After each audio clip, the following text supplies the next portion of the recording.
નમસ્કાર મિત્રો, હું વિજયવાડા સરકારી ભરતી ચેનલ ઉપર તમારું ખૂબ ખૂબ સ્વાગત કરું છું। આજે આપણે વાત કરીશું અગ્નિવીરની અંદર જે ભરતી જાહેર થઈ ચૂકી છે તેમાં 13/2/2024ના રોજથી ફોર્મ ભરાવાના શરૂ થઈ ચૂક્યા છે। તેમાં ઘણા લોકોને હજુ ખબર નથી કે કઈ રીતના ફોર્મ ભરવાનું છે, બરાબર છે। તો ફોર્મ ભરવા વિશેની તમામ વિગતવાર માહિતી આપણે આ વિડીયોની અંદર મેળવીશું, બરાબર છે।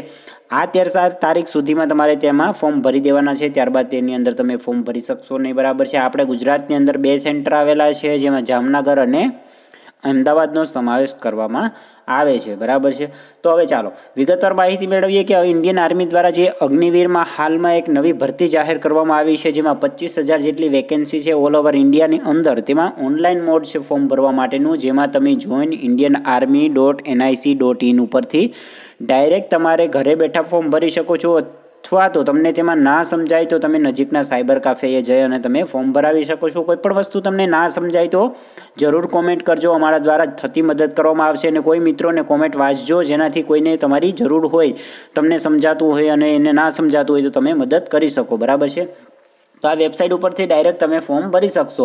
હવે અગ્નિવીરની અંદર અલગ અલગ કેટેગરીની અંદર ભરતી છે, જેવી રીતના ટેકનિકલની અંદર છે, ટ્રેડમેન છે, બરાબર છે। એમ અલગ અલગ અગ્નિવીર માટે જે ભરતી જાહેર થઈ ચૂકી છે, જેમાં ગ્રેજ્યુએશનની વાત કરીએ કે એજ્યુકેશન કઈ રીતના તમારે જરૂર પડશે, તો તેની અંદર 10 પાસની અંદર ઓછામાં ઓછા તમારે 45% હોવા જરૂરી છે। જ્યારે અગ્નિવીરમાં 12 પાસ ટેકનિકલ માટેની વાત કરી લઈએ તો આ ટેકનિકલ છે તેના માટે 12 પાસ હોવું જરૂરી છે। અને હવે અગ્નિવીર ટેકનિશિયન એવિટેશન માટે 12 પાસ અને ITI કરેલું હોવું જરૂરી છે। જેવી રીતના ખાલી અગ્નિવીર માટે તો વાત કરીએ તો 12 પાસ અને તેની અંદર 60% હોવા જરૂરી છે। અગ્નિવીર ટ્રેડમેનની વાત કરીએ તો 10, જ્યારે અગ્નિવીર ટ્રેડમેનની અંદર 8 પાસ। એમ અલગ અલગ પોસ્ટ માટે આપણે સત્તાવાર જાહેરાતમાં સરખી રીતના આગળ સમજશું કે કઈ રીતના છે, કઈ કઈ ક્વોલિફિકેશનની અંદર વાત છે। પગાર ધોરણની વાત કરી લઈએ તો 4 વર્ષની આ નોકરી છે, તેની અંદર તમને 30,000 રૂપિયા પ્રથમ વર્ષે, 33,000 રૂપિયા બીજા વર્ષે, 36,500 ત્રીજા વર્ષે અને 40,000 એમ ચોથા વર્ષે, એમ 4 વર્ષ સુધી તમને પગાર ધોરણ પર મંથ આપવામાં આવશે। હવે ઉંમર મર્યાદાની વાત કરી લઈએ તો આ પોસ્ટની અંદર જો તમે અરજી કરવા માગો છો તો તમારી વય મર્યાદા 17.5 વર્ષથી લઈ અને 21 વર્ષ સુધીની વચ્ચે હોવી જોઈએ, તો તમે આ પોસ્ટ માટે અરજી કરી શકશો। જેવી રીતના આર્મીની અંદર હોય છે તેવી જ રીતના સેમ ઉંમર મર્યાદા છે, પણ તેની અંદર 17 વર્ષની જોબ હોય છે, જ્યારે આની અંદર માત્ર 4 વર્ષની જોબ હોય છે। હવે ફોર્મ ભરવાની વાત કરીએ તો તેની અંદર તમારે અરજી ફી કેટલી ભરવાની થશે, તો તેની વાત કરી લઈએ કે અરજી ફીની અંદર માત્ર તમારે 550 રૂપિયા, તમે કોઈ પણ કેટેગરીની અંદર આવો છો અથવા તો વુમન છો તો તમારે 550 રૂપિયા ભરવાના રહેશે।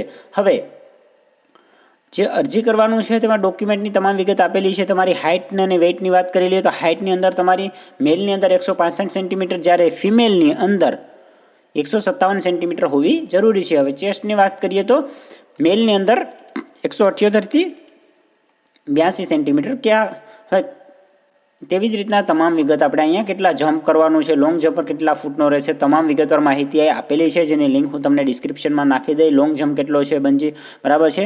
હાઇટ જમ્પ કેટલો છે, 3 ફૂટનો છે જે ફિમેલ માટે, અને મેલ માટે 3.6નો છે।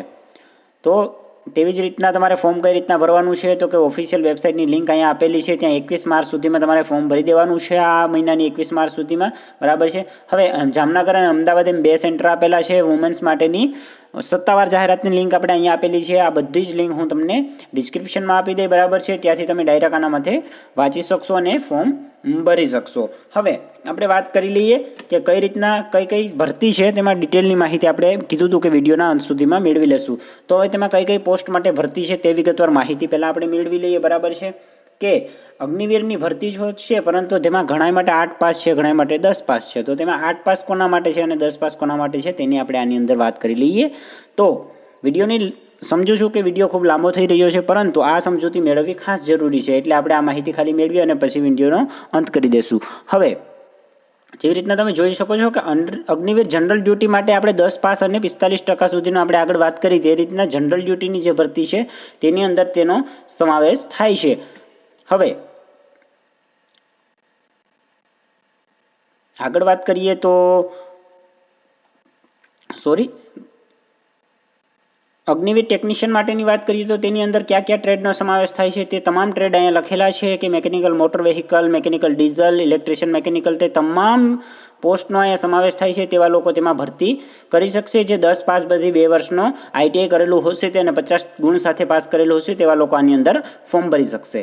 હવે આગળ વાત કરવી લે ટ્રેડ તમામ અહીંયા લખેલા છે તે ખાસ વાંચી લેજો, જેની લિંક મેં ડિસ્ક્રિપ્શનમાં આપેલી છે, ત્યાંથી તમે ડાયરેક્ટ આ બધું વાંચી શકશો.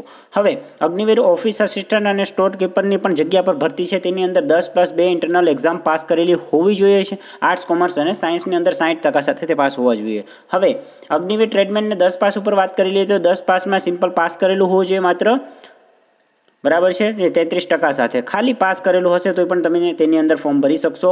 હવે અગ્નિવીર ટ્રેડમેનની વાત કરી લઈએ તો 8 પાસ માટે તેમાં માત્ર તેની 8 ધોરણ પાસ કરેલું હશે તોય પણ તે ફોર્મ ભરી શકશે. આ રીતના તમામ પોસ્ટ છે અલગ અલગ અગ્નિવીરની અંદર, તમે જે પ્રમાણેની લાયકાત ધરાવતા હોય તે રીતના તમે ફોર્મ ભરી શકશો. આશા રાખું છું તમામ માહિતી તમને સમજાઈ ગઈ હશે. કોઈ પ્રશ્ન હોય તો કોમેન્ટમાં જણાવજો. મળીશું નવી ભરતી નવી અપડેટ સાથે. ત્યાં સુધી જય હિન્દ, જય ભારત.